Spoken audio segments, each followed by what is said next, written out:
Thanks for watching. Don't forget to like, comment, share and subscribe to Mufti Tariq Masood, famous scholar. الحمدللہ نحمدہ ونصلی علی رسولہ الکریم. شروع کر دیں بھائی. ایک تو ماشاءاللہ مائک بڑا خاندانی ہے، تو فہد بھائی مسجد میں بھی کچھ ایسا ہی انتظام کریں یار. آواز صحیح ہو نا تو آدمی کو بات کرنے میں بھی، مائک صحیح ہو تو بات ہو جاتی ہے تسلی سے. ماشاءاللہ مجھے بتایا گیا کہ کچھ تاجر حضرات ہیں جن میں آپ نے بیان کرنا ہے، تو میں کہیں بیان کے لیے آج کل جاتا نہیں ہوں. پولیس بھی بلائے تو نہیں جاتا میں. لیکن جب مجھے بتایا گیا کہ تاجر برادری جمع ہو رہی ہے تو پھر میں نے بیان کی حامی بھری. اس لیے نہیں کہ آپ لوگوں سے کوئی چندہ چاہیے، بلکہ اس لیے کہ آپ لوگ وہ کچھ کر سکتے ہیں جو وہ لوگ نہیں کر سکتے جن کا تجارت سے تعلق نہیں ہے. تو آپ اگر صحیح ٹریک پر آ گئے تو آپ سے جو خیریں پھیل سکتی ہیں، جو آپ لوگ ملک کے لیے، قوم کے لیے، اللہ کے لیے جو کچھ کر سکتے ہیں، وہ کچھ وہ آدمی نہیں کر سکتا جو ایک ملازم ہے، کسی کمپنی میں جاب کرتا ہے.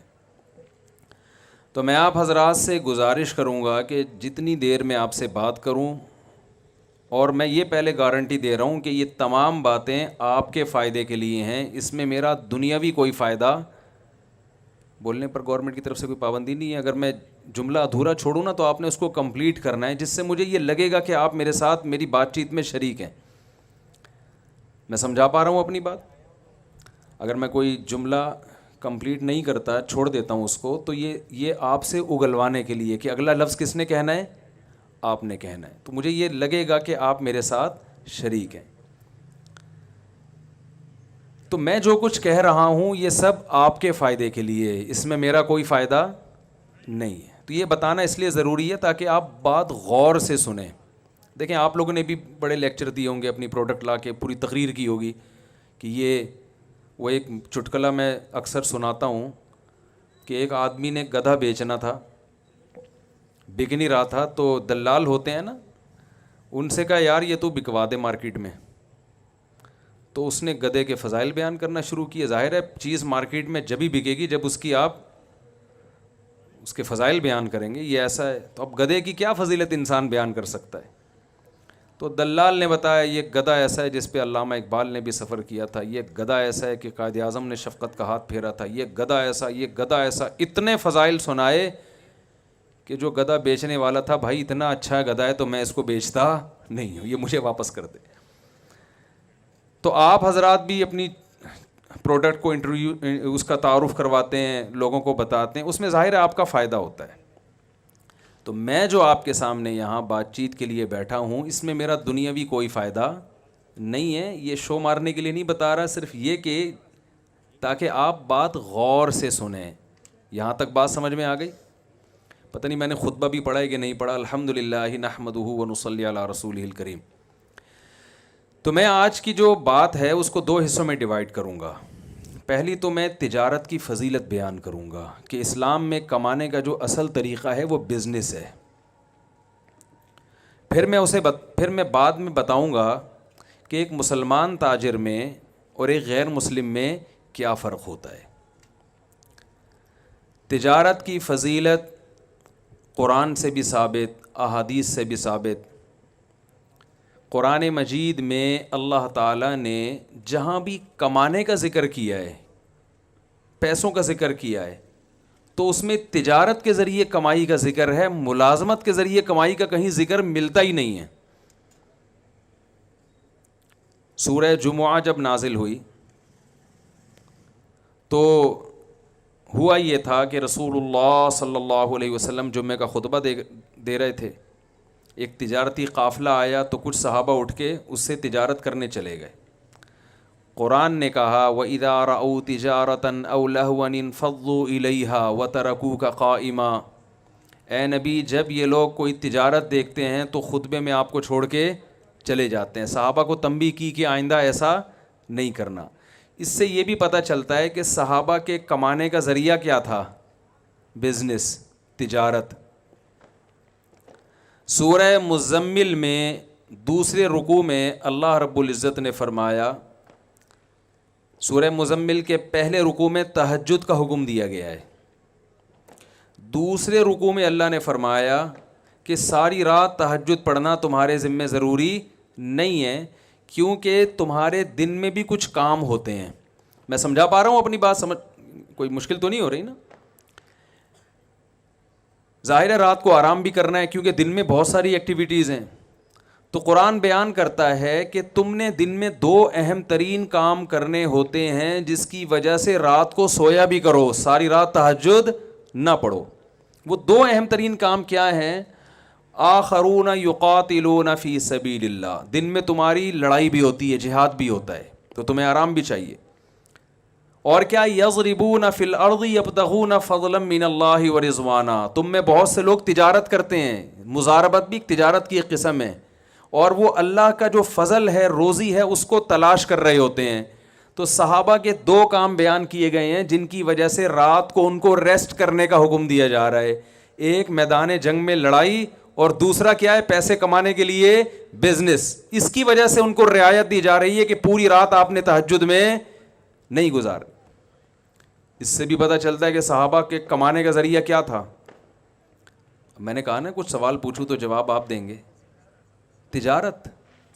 یہ تو پتہ نہیں انگریزوں کے آنے کے بعد ہم کماؤ پوت بنے ہیں، دفتروں میں جا کے کوئی کلرک بن کے بیٹھا ہوا ہے، اور کوئی مجھے تو چونکہ یہاں سارے تاجر ہیں اس لیے مجھے کوئی شرمندگی نہیں ہوگی بیان کرنے میں، ورنہ میں کبھی بیان کرتا ہوں مجھے ڈر لگتا ہے کہ کوئی اپنی بے عزتی محسوس نہ کرے.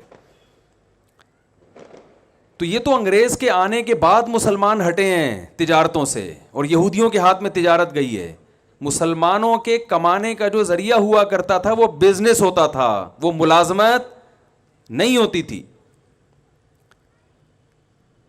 قرآن مجید میں اللہ نے جہاں حج کی آیات نازل کی، صحابہ کرام پہ جب حج فرض ہوا، مدینہ سے مکہ جاتے حج کرنے کے لیے، تو وہ دیکھتے کہ کون سی پروڈکٹ مکہ میں ایسی ہے جو ہم مدینہ سے لے کے جائیں گے تو وہاں اس کی ویلیو مدینہ سے زیادہ ہے، اور جب مکہ سے مدینہ آئیں گے تو مدینہ کی مارکیٹ میں کون سی چیز ایسی ہے جو مہنگی ہے اور جو مکہ سے لا کے یہاں بیچیں گے تو وہ کیا ہوگی؟ سستی بک جائے گی. تو حج کے دوران ہم یہ بزنس بھی کریں گے. اس پہ بعض صحابہ کو خیال ہوا کہ بھائی عبادت کو بزنس کے ساتھ نہیں جوڑنا چاہیے. جب ہم حج کے لیے جا رہے ہیں تو خالص حج ہی ہوگا، اس دوران بزنس نہیں ہوگا. بھائی ہم حج کے لیے جا رہے ہیں تو یہ کیا مدینہ کی کوئی پروڈکٹ اٹھا کے وہاں لے گئے اور واپسی پہ مکہ سے لے کر وہاں گئے. دوسرا ایک بزنس یہ بھی ہوتا تھا کہ حج میں ساری دنیا کے لوگ آئے ہوئے ہیں، تو بہت سے ملکوں میں بہت سی چیزیں نہیں ہیں جو ان کو مکہ میں ملیں گی، تو جو چیزیں ان کے ملکوں میں بیچی جا سکتی ہیں تو ان حاجیوں کو وہ چیزیں فروخت کر دی جائیں، تو ٹھیک ٹھاک پیسہ کما لیا جاتا تھا. لیکن بعض صحابہ کو خیال ہوا کہ حج کو تجارت کے ساتھ نہیں جوڑا جا سکتا. میں آپ کی آوازوں کا انتظار کر رہا ہوں کہ کب آپ فل ان دا بلینکس کریں گے تو مجھے لگے گا اب آپ صحیح جاگ گئے.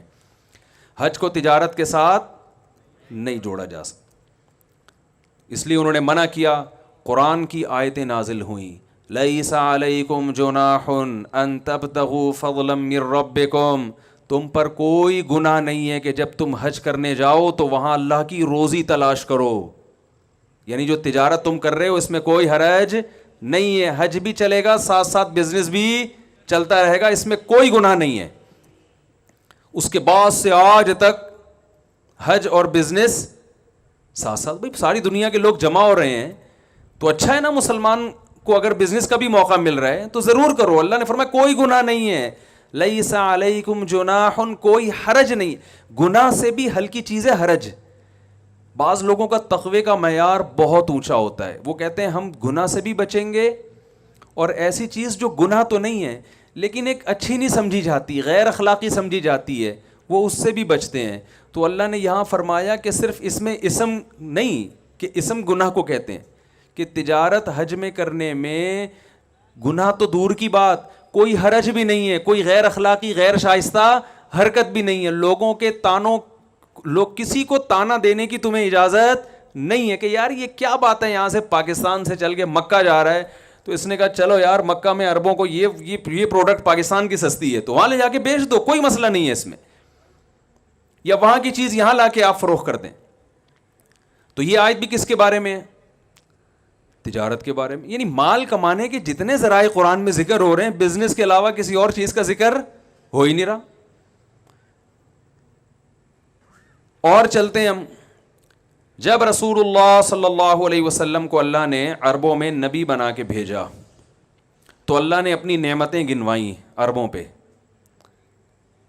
کہ بھائی اللہ نے تم پر کیا کیا انعامات کیے ہیں. تو ان انعامات کا تقاضا یہ ہے, شکر یہ ہے کہ تم اللہ کے بھیجے ہوئے پیغمبر پر ایمان لے کر آؤ. ان انعامات میں اللہ نے ایک یہ انعام بیان کیا کہ تمہارے پاس بیت اللہ ہے, اللہ کا گھر ہے جس کے تم رکھوالے ہو. ساری دنیا تمہیں عزت کیوں دیتی ہے کہ تم بیت اللہ کی چابیاں تمہارے پاس ہیں, تو اس کی قدر کرو. اور اللہ نے کیا فرمایا, لِإِيلَافِ قُرَيْشٍ إِيلَافِهِمْ رِحْلَةَ الشِّتَاءِ وَالصَّيْفِ فَلْيَعْبُدُوا رَبَّ هَذَا الْبَيْتِ. اللہ فرماتے ہیں ہم نے قریش پر یہ احسان کیا ہے. وہ احسان میں بھی بتاتا ہوں. اس احسان کا تقاضا یہ ہے, اس کا شکر یہ ہے کہ اس گھر جو بیت اللہ تمہارے پاس ہے اس کے رب کی عبادت کیا کرو.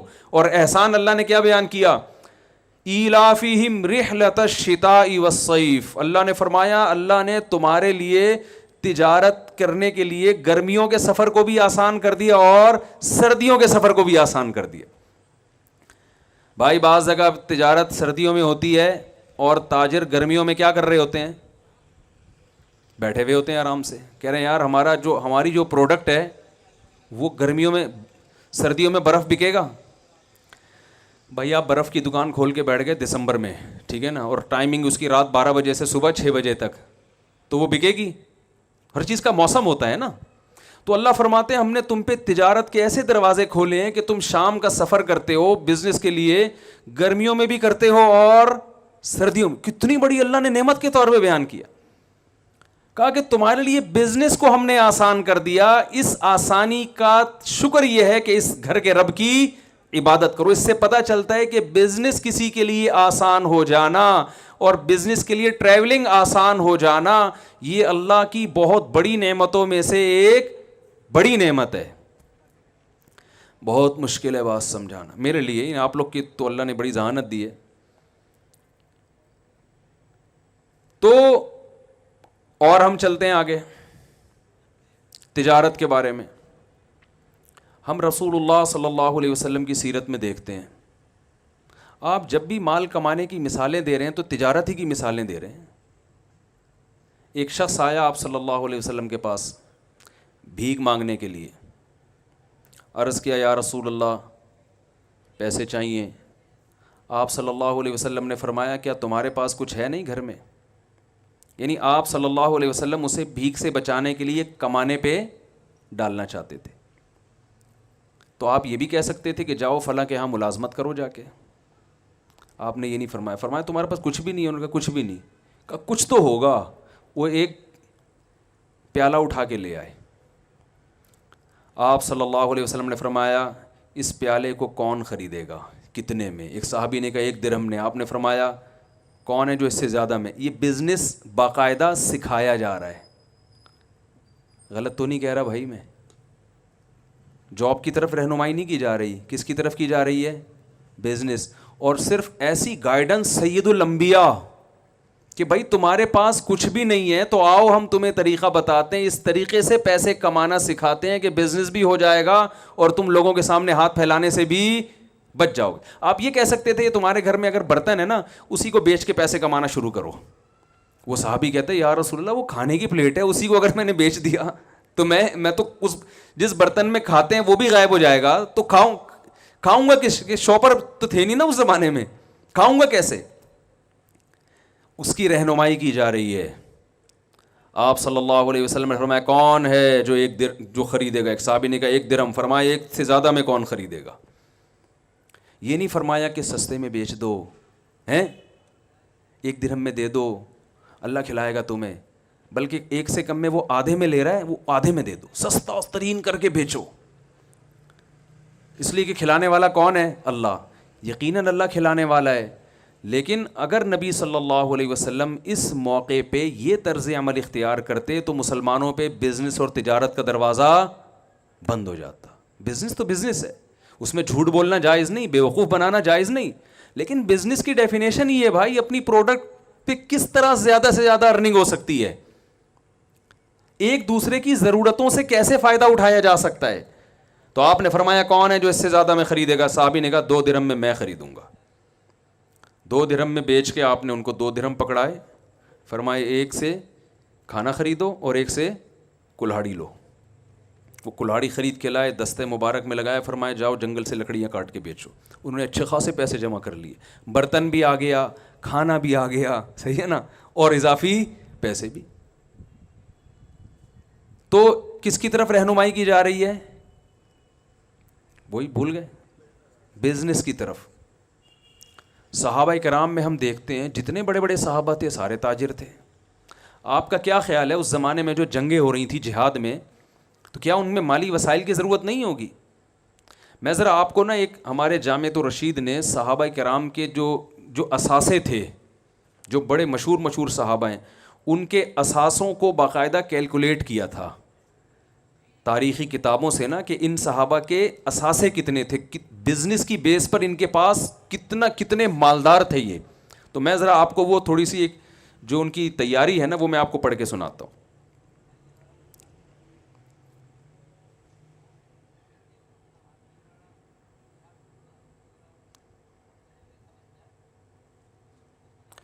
حضرت ابو بکر رضی اللہ تعالیٰ, یہ جامعۃ الرشید نے پوری تحقیق کر کے تاریخی کتابوں سے صحابہ کے اثاثے نکالے ہیں, سرمایہ کتنا کس کے پاس تھا.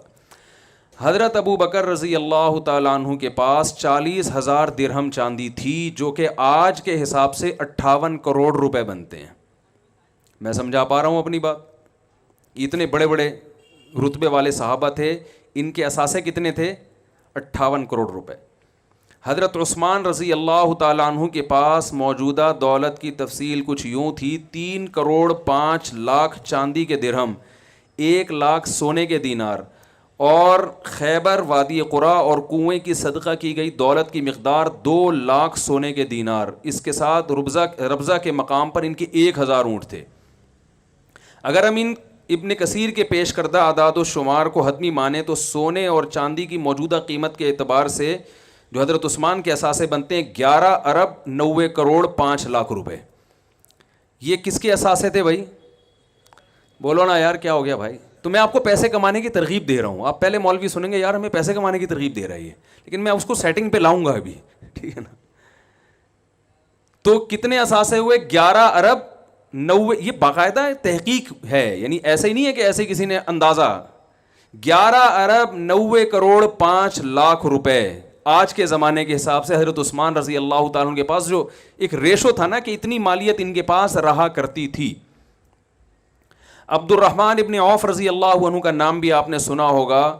یہ انہوں نے ایک موقع پر جو ہے نا جہاد میں 40,000 درہم دیے ہیں, جو 58 کروڑ روپے بنتے ہیں.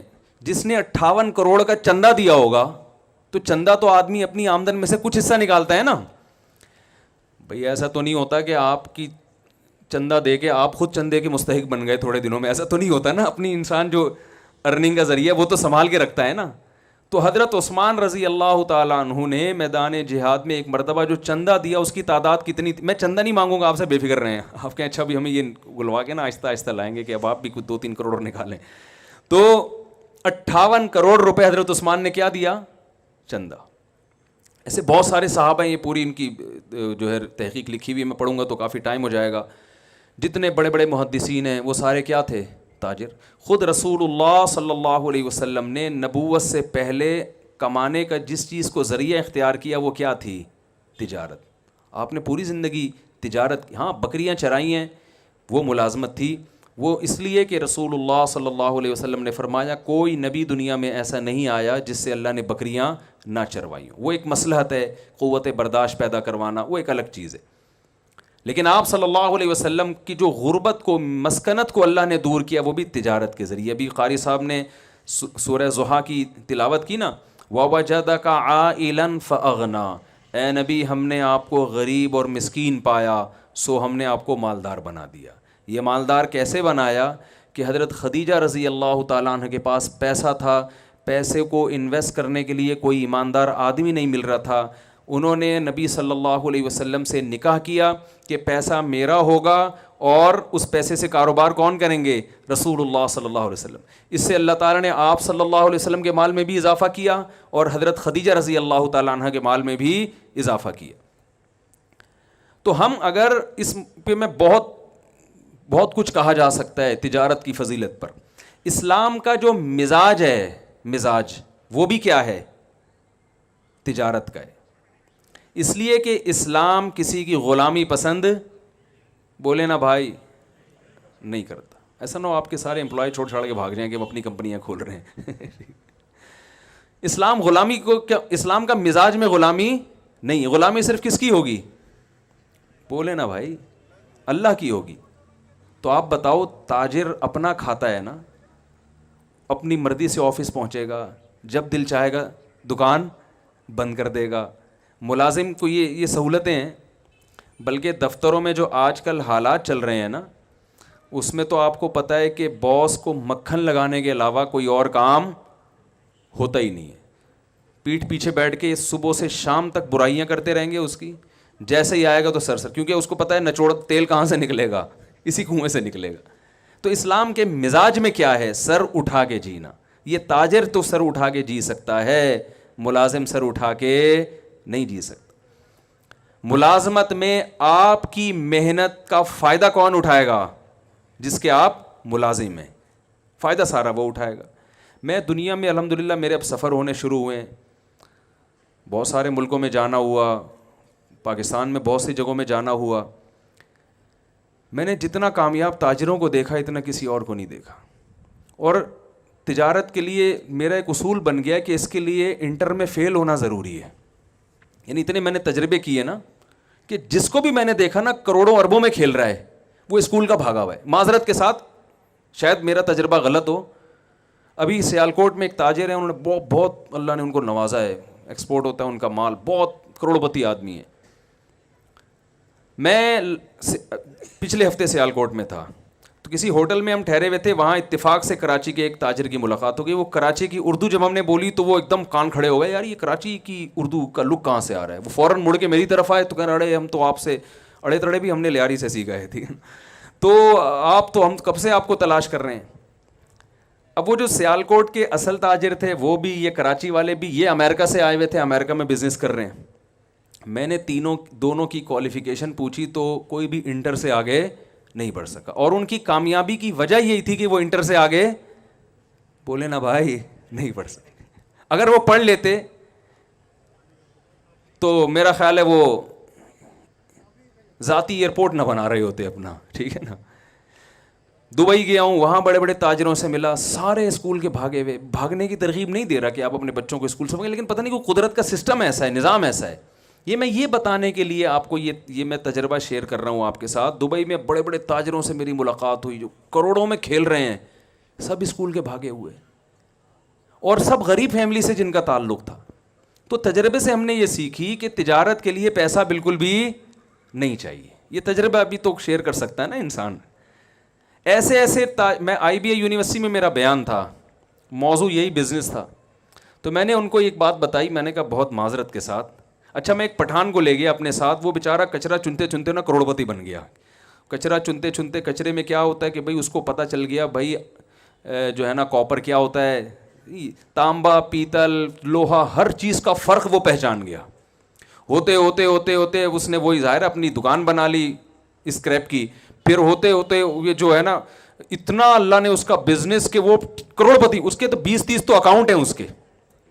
میرا IBA یونیورسٹی میں بیان تھا، میں نے اس کو فون کیا، میں نے کہا آ جا بھائی تو. اور میں نے کہا اسی ڈریس میں آنا جس میں تو سارا دن گھومتا پھرتا، کو کوٹ ٹائی وائی کی وہ پہنتا بھی نہیں ہے. میں نے کہا تاکہ میں ان کو بتاؤں کہ تم تجارت پڑھ رہے ہو، تاجر بنو گے نہیں. تم تاجر ایسے بنتے ہیں جیسے یہ بنا ہے. تو وہ آگے اپنے وہ جیسے نارمل ڈریس میں بیچارہ سیدھا سادہ سا پٹھان، ایک شلوار کا پائنچہ یہاں، دوسرا پائنچہ یہاں آ گیا. میں نے کہا بتاؤ یار، میں نے یونیورسٹی کے لڑکوں کے سامنے اس کو کھڑا کیا. میں نے کہا آپ کیا سمجھتے ہیں یہ کیا ہے؟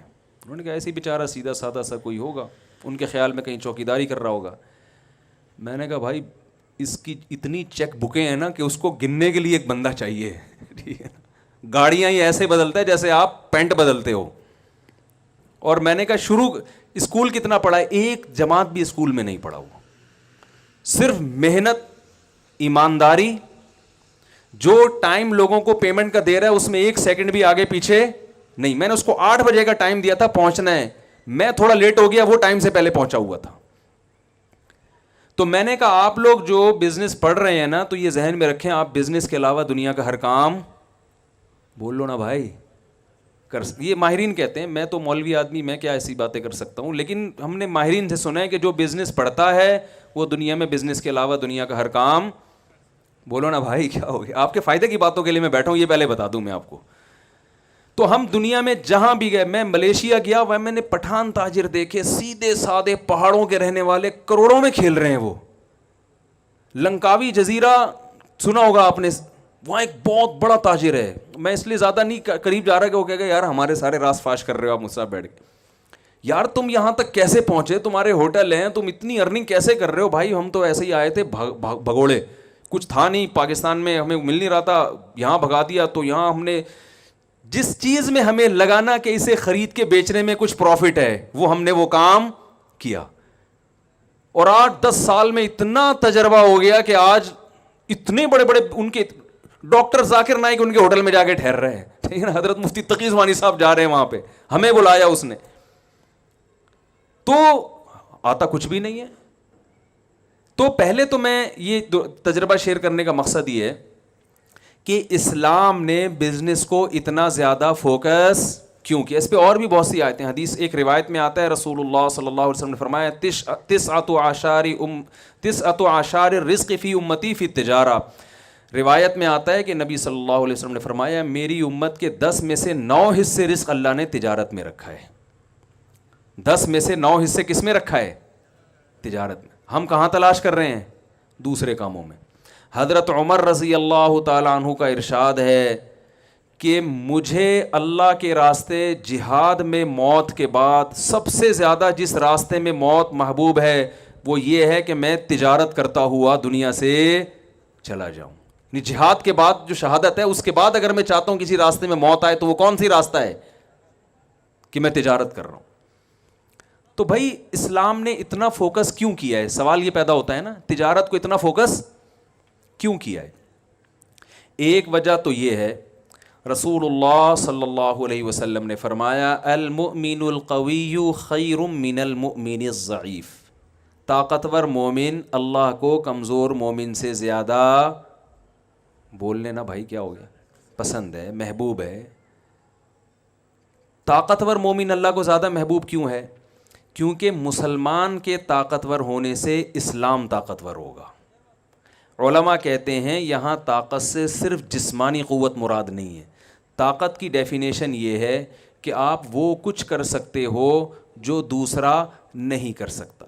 تو جسمانی لحاظ سے بھی آپ طاقتور ہوں تو آپ وہ کچھ کر سکیں گے جو کمزور، آپ 4 شادیاں کر سکیں گے، کمزور کر سکتا ہے؟ معذرت کے ساتھ ہیں بھائی، کمزور آدمی کر سکتا ہے. تو آپ وہ کچھ کر سکتے ہیں جو کمزور نہیں کر سکتا. تو جیسے جسمانی طاقت اگر آپ کے پاس ہے تو آپ وہ کچھ کر سکتے ہیں جو کمزور نہیں کر سکتا. تو اسلام یہ چاہتا ہے کہ مسلمانوں کے پاس مالی طاقت بھی دوسروں سے زیادہ ہو. ان الذین کفروا ينفقون اموالهم ليصدوا عن سبیل اللہ. فرمایا جو کافر ہے وہ اپنا مال خرچ کرتا ہے اسلام کو ختم کرنے کے لیے، اور ایمان لانے والے اپنا مال خرچ کرتے ہیں اسلام کو پھیلانے کے لیے. حضرت مولانا اشرف علی تھانوی رحمہ اللہ تعالیٰ جب ہندوستان میں کسی مسلمان کا اچھا گھر دیکھتے، اچھی گاڑی دیکھتے تو فرماتے مجھے بڑی خوشی ہوتی ہے، اس لیے کہ مسلمان کے طاقتور ہونے سے ہندوستان میں اسلام کیا ہوگا؟ طاقتور. بنی اسرائیل جو پسے ہیں اس لیے کہ وہ سب کچھ ان کے ہاتھ سے نکل گیا، فرعون نے غلام بنا لیا ان کو. اور آپ کو پتہ ہے یہودی انتہائی اقلیت میں اگر کہا جائے نا کہ دنیا میں سب سے کم آبادی یہودیوں کی ہے تو غلط نہیں ہے, لیکن سب سے زیادہ پاورفل کون ہے؟ یہودی ہے, کیونکہ بزنس سارا کس کے ہاتھ میں ہے؟ یہودیوں کے ہاتھ میں. پیپسی کولا ان کی, کوکا کولا ان کی, اور ہماری جب کولا آتی ہے زمزم کولا, مکہ کولا, نام سے ہی لگ رہا ہوتا ہے کہ بھائی یہ اس میں روحانیت ڈال کے کوئی ٹیسٹ لایا کرنی ہے, ٹھیک ہے نا. دوسری بات یہ, میں ایک حدیث سنا کے اپنے بات کو تھوڑی دیر بس 10-15 منٹ بات کروں گا انشاءاللہ, پھر بات کو ختم کرتا ہوں میں. اب جو میں کہنا چاہ رہا ہوں ایک مثال سے سمجھاؤں گا. ایک صحابی کو رسول اللہ صلی اللہ علیہ وسلم نے دیکھا کہ درخت لگا رہے ہیں. آپ صلی اللہ علیہ وسلم نے انہیں فرمایا کہ تمہیں, حدیث کا مفہوم ہے, کیا تمہیں یقین ہے کہ جب تک یہ درخت پھل دے گا تم اس وقت تک زندہ بھی رہو گے؟ انہوں نے فرمایا نہیں. فرمایا پھر اتنی لمبی لمبی امیدیں ہیں بھائی, تمہیں کیا پتا. شعر لکھا ہوتا ہے نا, میں KPK میں کسی کام سے گیا تو وہاں میں جب سویا نا, تکیے پہ شعر لکھا ہوا تھا, آگاہ اپنی موت سے کوئی بشر نہیں, سامان 100 برس کا پل کی خبر نہیں. میں نے کہا یار یہ ادھر لکھنے کا شعر نہیں ہے, سونے کے لیے آدمی لیٹ رہا ہے اور تکیے پہ اتنے خطرناک قسم کا شعر. میں نے کہا یار یہ شعر بالکل درست ہے, لیکن یہ تکیے پہ سونے کے تکیے جو رات کو سوتا ہے آدمی, وہاں لکھنے کا نہیں ہے. یہ تو ویسے آدمی کہیں بازار میں لکھنے کا ہے کہ وہاں موت سے ڈرو, یہاں تو میں نے کہا نیند نہیں آئے گی. تو لیکن شعر درست ہے یا نہیں ہے؟ تو آپ صلی اللہ علیہ وسلم نے فرمایا کہ تمہیں کل کا خبر نہیں اور تم درخت لگا رہے ہو. ہے بھائی, درخت لگا رہے ہو تم.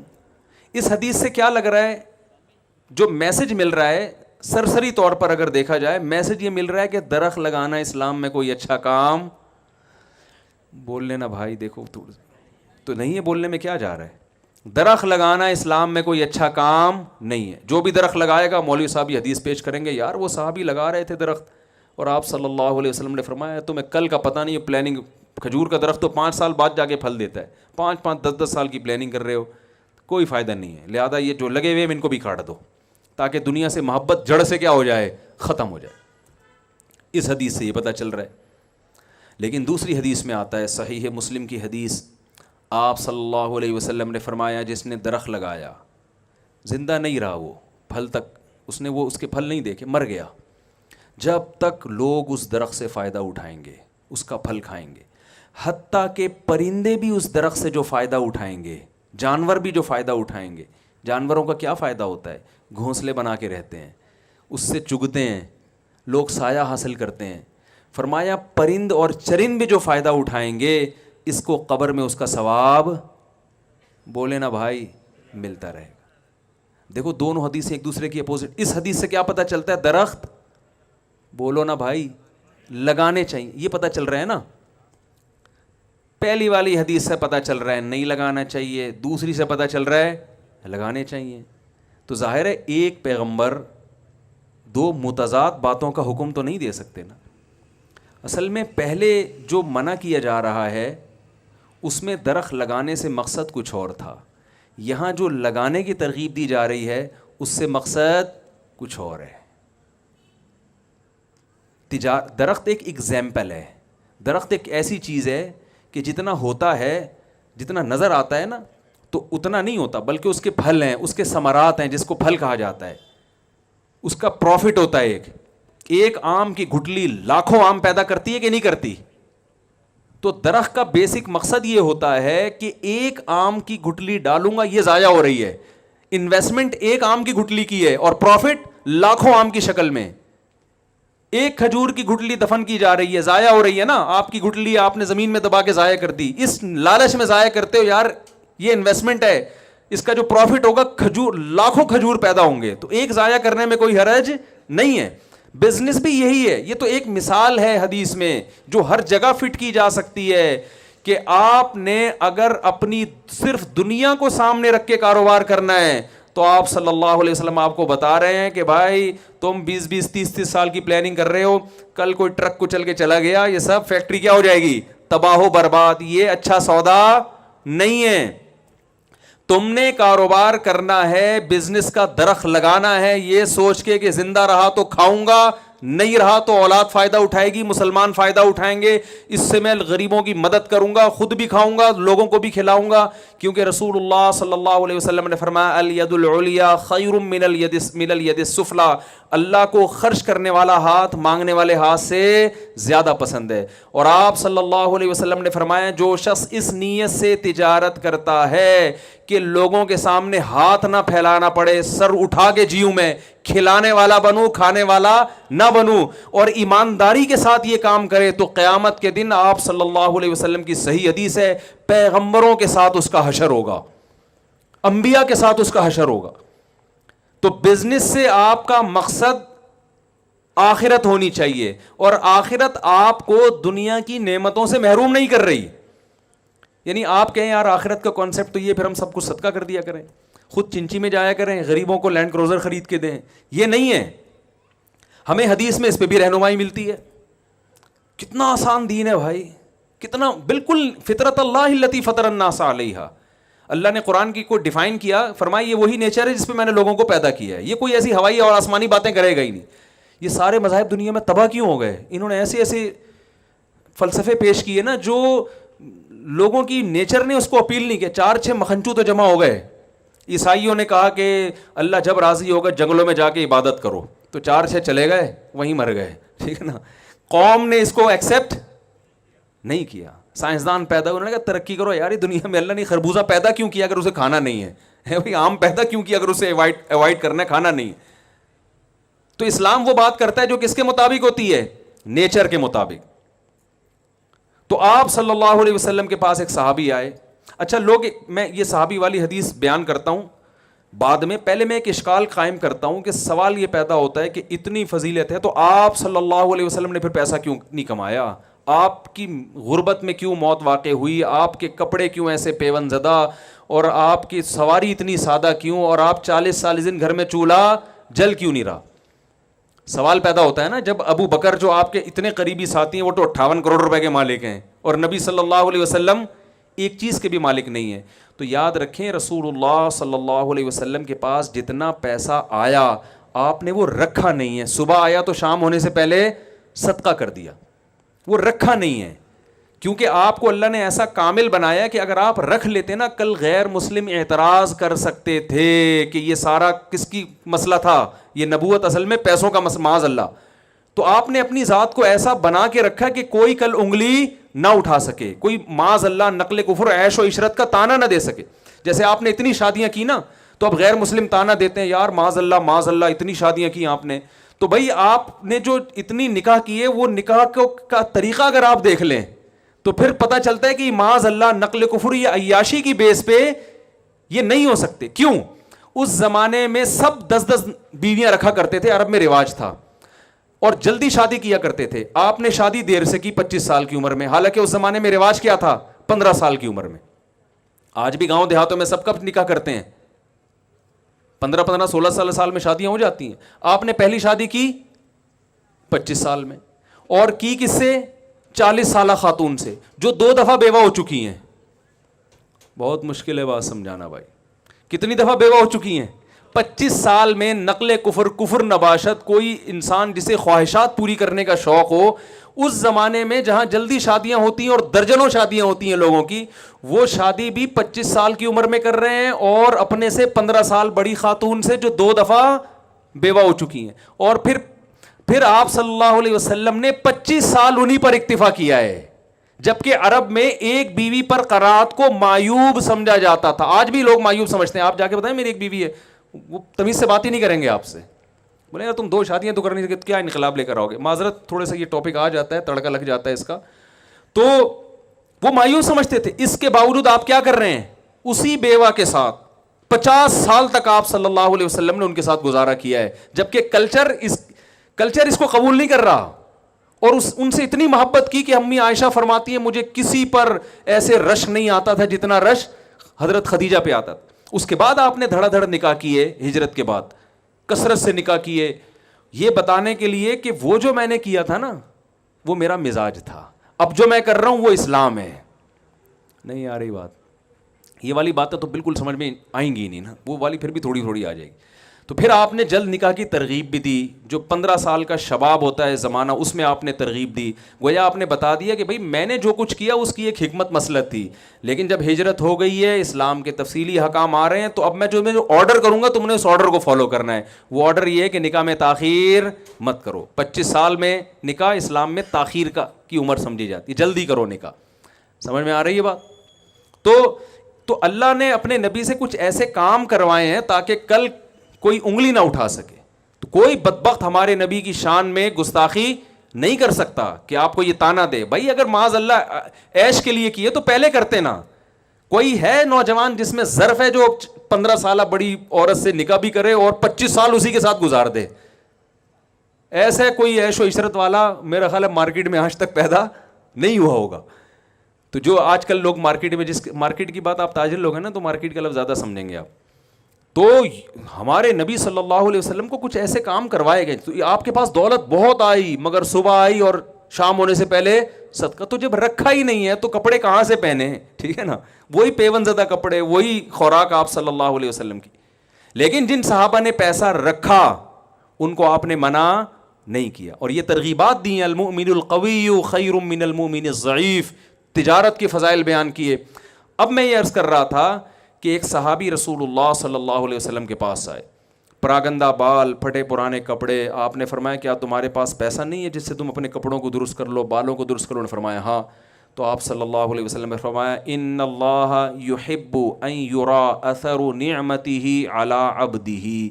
اللہ چاہتے ہیں کہ اللہ نے جب کسی کو کوئی نعمت دی ہو تو وہ اس کے چال ڈھال اور آثار میں, لباس پوشاک میں وہ نعمت جھلکنی چاہیے. تو اس میں ہمارے نبی نے ہمیں اجازت دے دی کہ پیسہ ہے تو تمہارے اوپر بھی اس کا اثر, بولیں بھائی, نظر. ایسا نہ ہو کہ کروڑوں کی مالیت ہے اور سفر چنچی میں کر رہے ہو. میں ایسے لوگوں کو جانتا ہوں, بہت پیسہ دیا. میرے پاس ایک زمانے میں تھی GTO 125, کاواساکی ہے, بڑی مشہور بائکوں کا ہمیں بڑا شوق رہا ہے. اب وہ میں افورڈ نہیں کر پاتا تھا اس وقت, میرے پاس اتنے بوتھ, پیٹرول اتنا تھا کہ وہ کھڑے ہو جاؤ تو وہ ٹینکی نہیں بھرتی تھی. تو ہمیں کھلنے لگا, بائک چھوڑنے کا دل نہیں چاہتا تھا. اس زمانے میں بائکوں پہ گیسیں لگ رہی تھیں, ٹھیک ہے نا. ہم چلے گئے اکبر روڈ, ہم نے کہا یار اس پہ گیس لگا دو نا, یہ افورڈ نہیں کر پا رہا. تو اس زمانے میں ایک ہمارے جاننے والے تاجر تھے, بہت اللہ نے نوازا تھا. غیبت اس لیے نہیں ہے کہ کوئی جانتا تھوڑی ہے کس کی بات کر رہا ہوں. تو وہ ہونڈا 50 لائے گیس لگوانے کے لیے. 50 لائے کیا لگوانے کے لیے؟ گیس کے لیے. میں نے کہا دیکھیں یہ ایک تو مجھ پہ تو سمجھ میں آتا ہے کہ میں 50 میں بھی لگاؤں تو شاید لوگ مان جائیں گے, آپ تو GTO پہ بھی نہیں لگاؤ. اور 50 جس کے بارے میں مشہور ہے کہ پیٹرول پمپ کے قریب سے لے کے چلے جاؤ تو وہ خوشبو سے ہی چلی جاتی ہے. تو مجھے وہ حدیث یاد آئی کہ بھائی اللہ یہ چاہتے ہیں کہ جب اللہ نے کسی کو نعمت دی ہو تو وہ نعمت اس پہ نظر آنی چاہیے. عربی میں 2 لفظ استعمال ہوتے ہیں کنجوس کے لیے, اردو میں تو کنجوسی کہتے ہیں نا. عربی میں کنجوسی کو ڈیفائن کرنے کے لیے 2 لفظ ہیں. ایک ہے بخیل, جو کامن اردو میں استعمال ہوتا ہے, بخیل آدمی ہے جس کو بخل کہا جاتا ہے.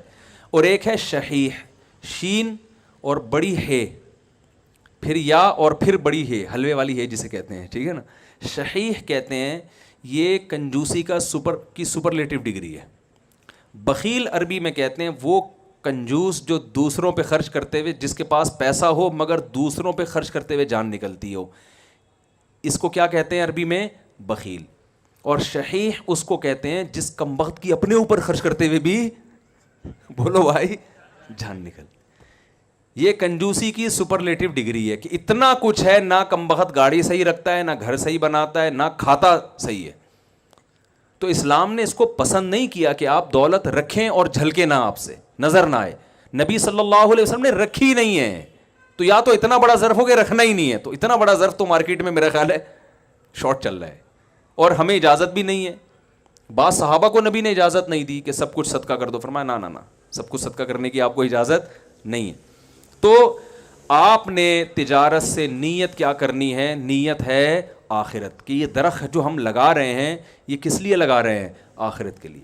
زندہ رہے کھائیں گے, دوسروں کو بھی کھلائیں گے, مر گئے ہمارے بعد والے لوگ فائدہ اٹھائیں گے. تو چونکہ اب اس میں آپ کی نیت آخرت ہے, تو جس کی یہ نیت میں آپ سچے ہیں یا نہیں ہیں. اللہ قرآن میں اللہ تعالیٰ کا ارشاد ہے, افا حسب الناس ان یترکوا ان یقولوا آمنا وهم لا یفتنون. لوگ یہ سمجھتے ہیں کہ صرف زبانی دعوے قبول کر لیں گے, آزمائیں گے نہیں. تو اللہ فرماتے ہیں ایسا بالکل بھی نہیں ہے. وَلَقَدْ فَتَنَّ الَّذِينَ مِن قَبْلِكُمْ, جس نے بھی دعویٰ کیا ہے ہم نے اسے آزمایا ہے. تو آپ کہہ سکتے ہیں کہ یار آج سے مفتی صاحب میں نیت کرتا ہوں کہ میرا جو اتنا بڑا بزنس ہے کسی بھی چیز کا, یہ اب اللہ کے لیے ہے. تو لائف اسٹائل آپ کا جوں کا توں, ٹھیک ہے نا. تو اتنا کافی بولے نا بھائی. اس سے یہ نہیں ہوگا کہ یہ ساری تجارت میں آپ کو دنیا میں بھی پیڑے کھانے کو, اب آخرت میں بھی آپ جنت الفردوس میں گھومنا شروع کر دیں اس فیکٹری کی وجہ سے. اتنا نہیں ہوگا. یہ نیت تو 2 منٹ میں کوئی بھی کر سکتا ہے نا بھائی. بھائی میں نیت کرتا ہوں اس لیے کہ یہ میرا بزنس آخرت کے لیے, تو نا نا نا نا نا, یہ نیت کر کے پھر اس نیت پہ کچھ چیزیں مرتب ہوں گی. چونکہ اس میں آپ کا اصل مقصد ہے آخرت. مقصد کیا ہے بولو بھائی؟ آخرت. اس کو میں ایک مثال سے سمجھاتا ہوں. آپ نے جانا ہے پشاور, ہدف آپ کا کیا ہے بولو نا بھائی؟ کراچی سے آپ پشاور جا رہے ہیں, آپ کو 2 سے 3 دن کے اندر آپ نے وہاں ہر قیمت پہ پہنچنا ہے. درمیان میں جو سفر ہے اس سفر میں ہر پاگل سے پاگل بھی چاہتا ہے کہ یار یہ سفر جتنا اچھا گزر سکتا ہے اتنا گزرے. اگر کوئی آپ کو جہاز کا ٹکٹ دے رہا ہے فری میں تو آپ ٹرین میں جانے کی کوشش نہیں کرو, الا یہ کہ ٹرین ہی کو انجوائے کرنا چاہتے ہو آپ. کچھ لوگ ٹرین میں اس لیے جا رہے ہیں, ٹرین کا اپنا مزہ ہے. وہ سنا دو ڈبو کے کھانے کا مزہ, تھوڑا سا ایک چٹکلا ہے بس درمیان میں. میری عادت ہے چٹکلے چھوڑتا نہیں ہوں میں. اپنا مزہ سے ایک چٹکلا درمیان میں آتا ہے. ایک آدمی کہیں رشتہ لینے کے لیے گیا, بس 5 منٹ کی بات رہ گئی ہے, یہ ختم کر دیتا ہوں میں. ایک آدمی کہیں رشتہ لینے کے لیے گیا تو اچھا یہ جو ویڈیو میں سن رہے ہوں گے نا, انہوں نے یہ درجنوں دفعہ سن چکا ہے, تو یہ جو بعد میں یوٹیوب پہ سنیں گے ان کو بتا دوں جو مجمع بیٹھا ہوا یہ پہلی دفعہ سن رہا ہے, تو ان کی خاطر میں یہ سنا رہا ہوں. کہیں رشتہ لینے کے لیے گیا تو لڑکی کے ابا نے جو بنتے بنتے رہ جانے والے داماد سے جو ہے نا اس کے سامنے چائے رکھی, بسکٹ رکھ دیے. تو وہ بسکٹ کو چائے میں ڈبو ڈبو کے اس نے کھانا شروع کر دیا. لڑکی کے ابا کو یہ اسٹائل پسند نہیں آیا کہ بڑے لوگوں کا بسکٹ کھانے کا یہ طریقہ نہیں ہوتا. کیا دیہاتیوں کی طرح گواروں کی طرح پورا جو ہے نا کیک آدھا ٹوٹ کے گر بھی جاتا ہے بعض دفعہ اس میں کیک رس, اور وہ بسکٹ ڈبو ڈبو کے کھا رہا ہے. بالآخر انہوں نے انکار کر دیا. انہوں نے کہا تو اسٹائل اس کی تو روایات ہی نہیں ہے, کوئی ایٹیٹیوڈ ہی نہیں ہے, کوئی روایات نہیں ہے.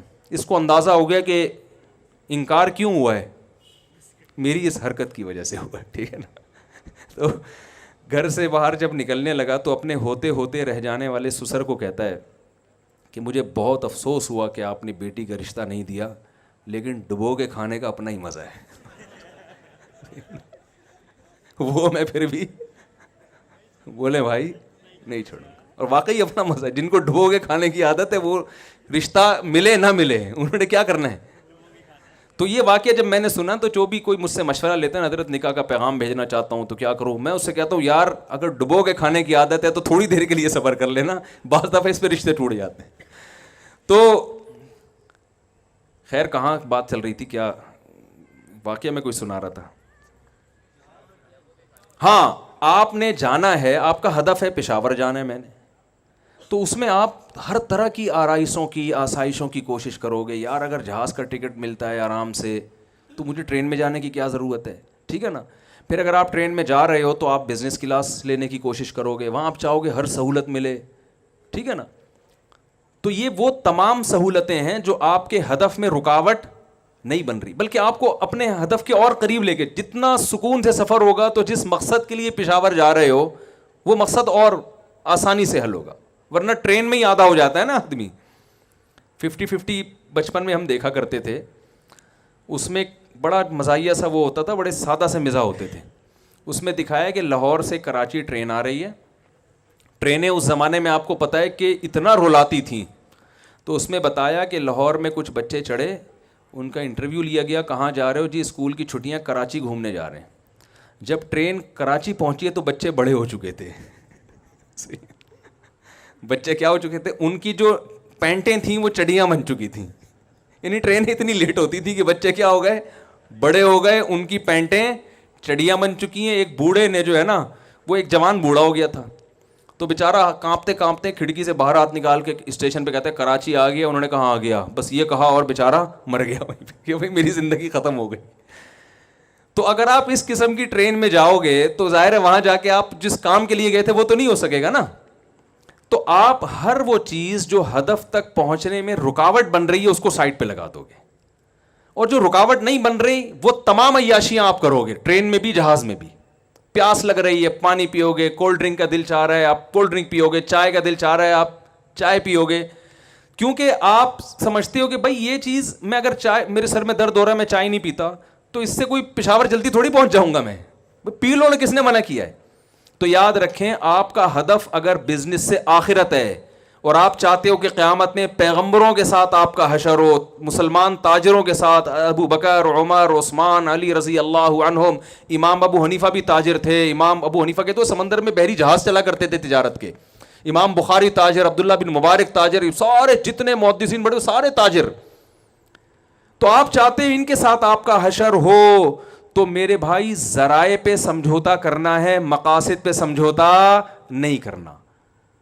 اگر آپ نے بزنس کیا اور اس میں آپ کو جھوٹ بول کر مال بیچنا پڑ رہا ہے تو یہ جھوٹ بول کے مال بیچنا آپ کی بزنس میں ترقی کا ذریعہ تو بنے گا, لیکن بزنس سے جو آپ نے نیت کی تھی آخرت, اس نیت میں کیا یہ بن رہا ہے, رکاوٹ بن رہا ہے. تو ایسی ارننگ جس میں آخرت ضائع ہو رہی ہے اس ارننگ کی طرف آپ نے قدم نہیں بڑھا. آپ شراب کا بزنس نہیں کر سکتے, آپ سود کا بزنس نہیں کر سکتے, جھوٹ بول کے مال بولے نا بھائی نہیں بیچ سکتے. نبی صلی اللہ علیہ وسلم ایک دفعہ لیٹے ہوئے اور آپ غضب سے بیٹھ گئے, آپ نے فرمایا ثلاث لا یکلمہم اللہ یوم القیامۃ ولا یزکیہم ولا ینظر الیہم ولہم عذاب علیم. 3 آدمی ایسے ہیں جن کی طرف اللہ قیامت میں رحمت کی نظر بھی اٹھا کے نہیں دیکھے گا, ان کے گناہوں کو معاف نہیں کرے گا, ان کے لیے دردناک عذاب ہے. 3 دفعہ آپ نے جملہ دہرایا تو حضرت ابو ذر غفاری بیٹھے ہوئے تھے, انہوں نے عرض کیا یا رسول اللہ خابوا وخسروا من هم یا رسول اللہ, یہ لوگ تو بالکل ہی برباد ہو گئے, تباہ ہو گئے, یہ کون لوگ ہیں؟ تو ان میں آپ نے ایک اس شخص کا نام ذکر کیا, فرمایا المنفق سلعتہ بالحلف الکاذب, جو جھوٹی قسم اٹھا کے اپنا مال بیچتا ہے.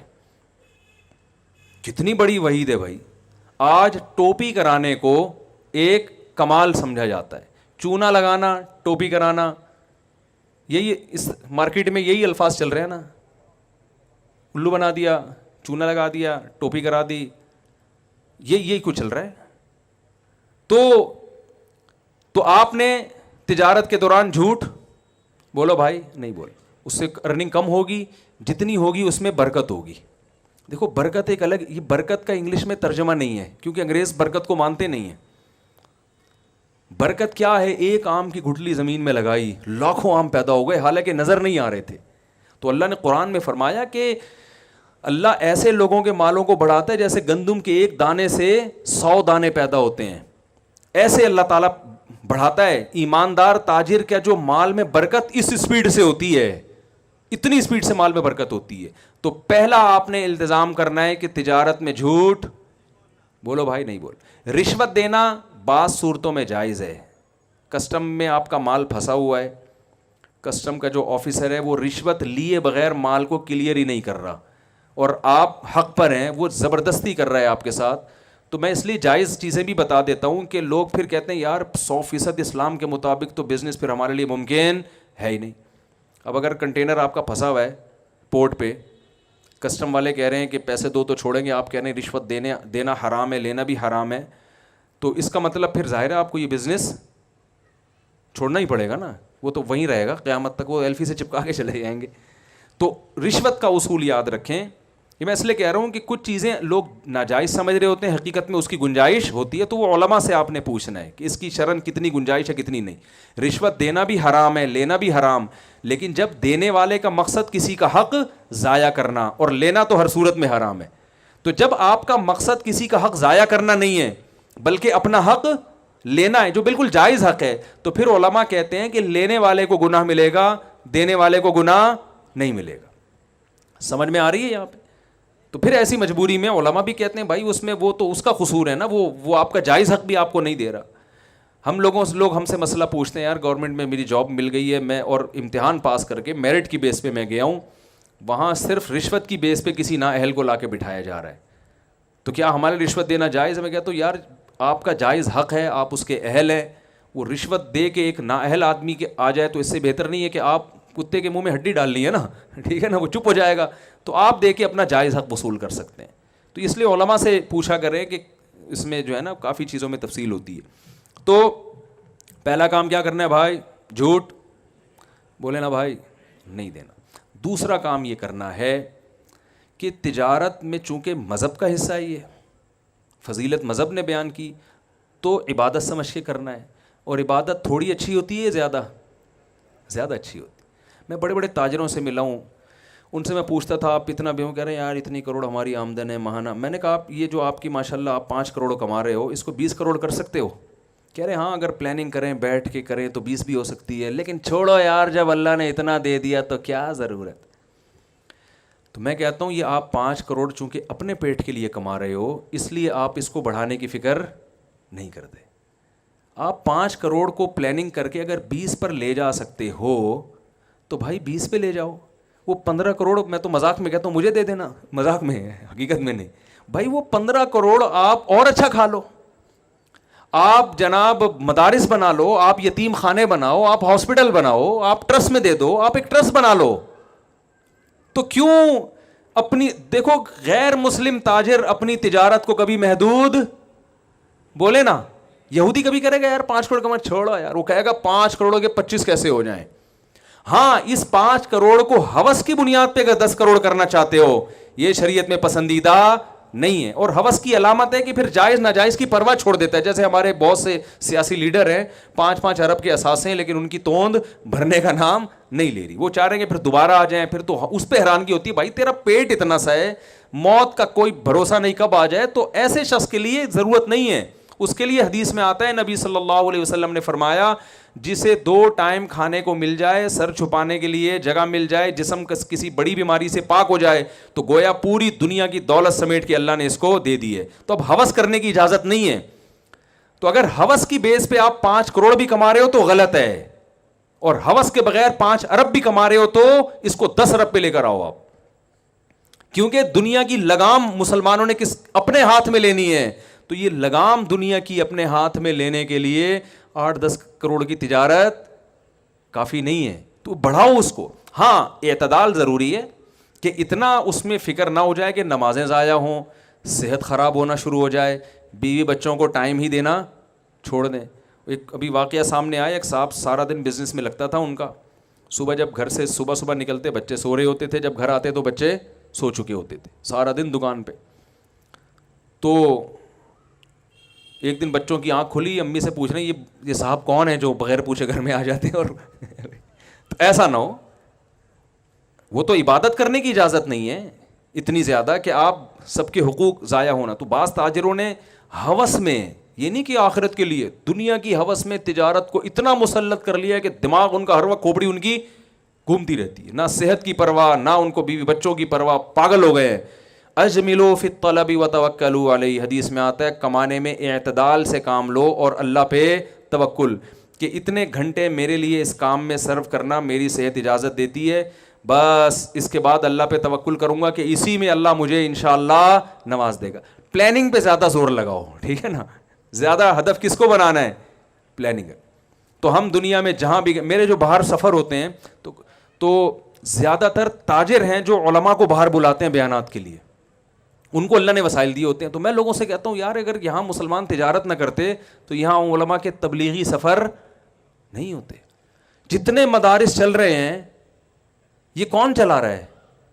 یہ تاجر چلا رہے ہیں, جہاں سے علماء پیدا ہو رہے ہیں. یتیم خانے, میں ترکی گیا, میں نے ترکی کا یتیم خانہ دیکھا جو عرب تاجر اور ترک تاجر چلا رہے ہیں. وہ یتیم خانہ دیکھ کے آپ بحریہ ٹاؤن بھول جاؤ گے. انسان کا تھوڑی دیر کے لیے وسوسہ آتا ہے یار میں بھی اگر یتیم ہوتا تو بڑا اچھا ہوتا. بحریہ ٹاؤن سے زیادہ سہولتیں یتیم خانے میں دی ہوئی ہیں. تو یہ سارے کام کون کرتا ہے میرے بھائی؟ تاجر کرتے ہیں. تو اس نیت سے آپ نے کمانا ہے. اور آخری بات کہہ کے میں اپنی بات کو ختم کرتا ہوں. قرآن میں اللہ نے جہاں تجارت کی فضیلت بیان کی مسلمان تاجر کا ایک خاص وصف اللہ نے بیان کیا ہے. آیا فی بیوت اذن اللہ ان ترفع ان یذکر فیہا اسمہ یسبح لہ فیہا بالغدو والآصال رجال لا تلہیہم تجارت ولا بیع عن ذکر اللہ واقام الصلاۃ. فرمایا اس زمین میں کچھ ایسے گھر ہیں جن کو مسجد کہا جاتا ہے، اللہ کا گھر. فرمایا اس میں کچھ ایسے مقدس لوگ رہتے ہیں جن کو تجارت اور خرید و فروخت، جو تجارت ہی کا دوسرا نام ہے، یہ اللہ کی یاد اور نماز سے غافل نہیں کرتی. دیکھو یہاں بھی اللہ نے نہیں کہا کہ ان مسجدوں میں کچھ ایسے لوگ ہیں جو سرے سے بزنس کرتے ہی نہیں ہیں، یہ ٹینشن انہوں نے پالی نہیں ہے، یہ نہیں کہا اللہ نے. فرمایا ان میں کچھ ایسے مقدس لوگ ہیں جن کو تجارت نماز سے غافل نہیں، یعنی تجارت تو کرتے ہیں وہ، لیکن نماز کے وقت میں وہ تجارت چھوڑ دیتے ہیں. یہاں بھی تجارت کی بھی فضیلت ہے کہ اللہ نے یہ بھی تو کہ مثال دے سکتے تھے کہ بہت سے نیک لوگ مسجدوں میں ایسے ہیں جو جاب جب کر رہے ہوتے ہیں تو باس کی پرمیشن کے بغیر ہی نماز پڑھنے آ جاتے ہیں.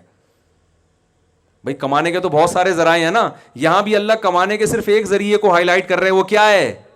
تجارت. تو ایسا لگتا ہے اللہ کی نظر میں مسلمان کے لیے تجارت کے علاوہ شاید ہیں بہت سے آپشن. میں ایک مبالغے کی بات کر رہا ہوں کہ اللہ کی نظر میں مسلمان کے پاس کمانے کے لیے تجارت کے علاوہ کوئی آپشن ہے ہی نہیں. اللہ مثالیں ہی ساری تاجروں کی دے رہے، ورنہ پیسے کمانے کے تو 10 طریقے اور بھی ہیں، لیکن اللہ کہتے ہیں ایسے پکے نمازی ہیں کہ بزنس ان کو نماز سے غافل نہیں کرتا. تو بھائی مسلمان تاجر کی صفت ہے کہ جب حی علی الصلاۃ کا نعرہ لگتا ہے تو بزنس ختم. کتنی لمبی تاجروں کی لائن ہو بھائی، کسٹمر کی لائن ہو، بھائی نماز کیا ہے؟ بولو بھائی. پہلے عبداللہ بن عمر رضی اللہ تعالیٰ عنہ مدینہ کی گلیوں میں گھومتے تھے تو وہ دیکھتے، یہ دور تھا حضرت عمر رضی اللہ تعالیٰ عنہ کا، اور ان کے بعد کوفہ کی گلیوں میں عبداللہ بن عمر کا یہ واقعہ ہے. تو یہ تو حضرت علی کا دور خلافت تھا. تو جیسے ہی اذان ہوئی نا دھڑا دھڑ دکانوں کے شٹر گرنا شروع ہوئے. اسلامی دور تھا، خیر غالب تھی. تو عبداللہ بن عمر یہ آیتیں پڑھ پڑھ کے خوش ہوا کرتے.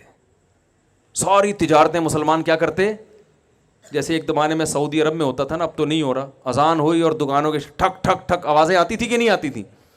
اب تو وہاں بھی اجازت، ہمارے مسلمان وہاں بھی گڑبڑ کرتے تھے تو وہ دکان بند کر کے اندر بیٹھ جاتے تھے، ٹھیک ہے نا، ہوٹل بند کیا اندر بیٹھ گئے. تو انہوں نے جب دیکھا نا ایسے دکانوں کے شٹر گر رہے ہیں، لوگ سب تجارت چھوڑ کے مزے کی طرف بھاگ رہے ہیں، تو عبداللہ بن عمر حضرت عمر کے بیٹے فرماتے تھے تم ہی وہ مبارک لوگ ہو جن کے بارے میں قرآن نے کہا کہ ان مسجدوں میں کچھ ایسی مبارک ہستیاں ہیں کہ انہیں تجارت اللہ کی یاد اور نماز سے غافل نہیں کرتی. تو بھائی نماز کو فوکس کرنا ہے، سمجھ رہے ہیں؟ تاجر کے لیے نماز پڑھنا بڑا مشکل کام ہے. کہتا ابھی تو دھندے کا ٹائم شروع ہوا ہے، ٹھیک ہے نا، ابھی تو کیا ہوا ہے، دھندے کا ٹائم شروع ہوا ہے. ابھی یہ مولانا صاحب بلا رہے ہیں مسجد میں کہ نماز پڑھنے آ جاؤ. تو اللہ تعالیٰ سے دعا ہے اچھا مسائل سیکھیں علماء سے، کوئی ایسا بزنس نہ کریں جس میں سود لازم آ رہا ہو. جوا، 3 چیزیں اسلام میں بزنس میں، دیکھیں کچھ چیزیں تو سب مذہب میں حرام ہیں. جھوٹ بولنا ہندو بھی کہتا ہے حرام ہے، الو بنانا ہندو بھی کیا کہتا ہے، حرام ہے نا. لیکن 3 چیزیں تجارت میں ایسی ہیں جو صرف اسلام نے حرام کی ہیں، دنیا کے دوسرے مذہب میں نہیں. اس میں ایک قمار، جوا، کوئی بھی ایسی بزنس جس میں جوئے کا عنصر آ رہا ہو. دوسرے مذاہب اجازت دیتے ہیں، اسلام اجازت نہیں دیتا. دوسری چیز ہے غرر. غرر کہتے ہیں غیر یقینی تجارت. مثال کے طور پر پرندہ ہوا میں اڑ رہا ہے، آپ کو پرندے شکار کرنے آتے ہیں، آپ نے کہا یہ جو پرندہ اڑ رہا ہے نا میں نے ہوا میں ہی تجھ سے خرید لیا، اب یہ میری قسمت ہے تو پکڑ کے لائے کہ نہ لائے. تو یہ غیر یقینی چیز ہے. دپل کی تجارتیں جسے کہتے ہیں جو اسٹاک ایکسچینج میں ہو رہا ہے نا، بھائی شیئر قبضے میں آئے، فارورڈ سیل فیوچر سیل نہیں ہو رہی دپل میں، کوئی پتہ نہیں ہوتا کہ آگے ہوگا کیا. اسٹاک ایکسچینج میں شیئرز کی خرید و فروخت جائز ہے، لیکن اس کے کچھ اصول ہیں، ان اصولوں کے تحت بزنس ہوگا تو جائز ہوگا. یہ جو فارورڈ سیل اور فیوچر سیل ہو رہی ہے نا، کہ اگر ہفتے کے دن اس شیئر کی اتنی قیمت بڑھ گئی تو تم مجھے اتنے پیسے دے دینا، کم ہو گئی تو میں تمہیں اتنے پیسے دوں گا. یہ جو فارسٹ ٹریڈنگ ہو رہی ہے، کچھ سونا خرید کے بیچنے، نہ سونا آپ کے پاس آیا نہ آپ نے بیچا، ٹوپیاں کرانے کے علاوہ اور کوئی کام فرضی ہے نا. یہ غرر، جس میں غرر ہوگا، یہ تو قبضے سے پہلے بے ہے اس لیے ناجائز ہے. یہ غرر کی مثال میں نہیں آتا، لیکن غرر غیر یقینی، میں ایک آسان لفظوں میں سمجھا رہا ہوں، علماء کی اصطلاح میں مشکل ہو جائے گی، تو یہ بھی جائز نہیں ہے. تیسرا ہے سود. پوری دنیا میں کی معیشت ہی سود پر ہے, اسلام سود کی اجازت نہیں دیتا. تو یہ 3 چیزیں آپ نے اپنی بزنس سے نکالنی ہیں, اور ان 3 چیزوں کے لیے جب تک آپ علماء سے رابطہ نہیں کریں گے آپ کو سمجھ میں نہیں آئے گا. قمار کی ڈیفینیشن کیا ہے یہ علماء بتائیں گے, خود سے فیصلہ نہیں کیا جاتا. سود کی ڈیفینیشن کیا ہے, اسلامک بینکوں سے لوگ قرضہ لینے کو بھی سود سمجھتے ہیں کہ یار وہی پینلٹی دینی پڑ رہی ہے, وہی وہ نہیں ہے, وہ الگ. سود الگ ہے, تجارت کیا ہے الگ ہے. جس نے بینکنگ کو پڑھا ہے بغور وہ کہیں گا بھائی بینکنگ میں سود نہیں ہے. لیکن چونکہ آپ کو سود کی ڈیفینیشن ہی, آپ سمجھتے ہو کہ پیسے پہ متعین نفع لینا حرام ہے. ایسا نہیں ہے بھائی, پیسے پہ متعین نفع لینا حرام نہیں ہے.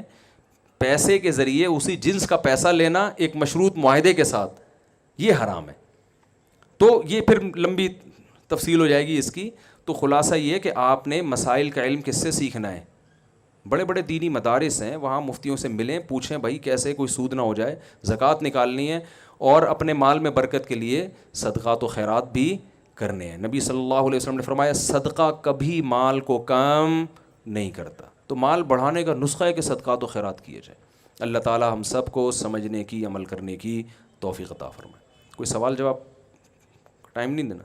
اسألک من خیر ما سألک منہ نبیک محمد صلی اللہ علیہ وسلم ونعوذ بک من شر ما استعاذک منہ نبیک محمد صلی اللہ علیہ وسلم. انت المستعان وعلیک البلاغ ولا حول ولا قوة الا باللہ. صلی اللہ تعالی علی خیر خلقہ محمد وعلی آلہ وصحبہ اجمعین برحمتک یا ارحم الراحمین.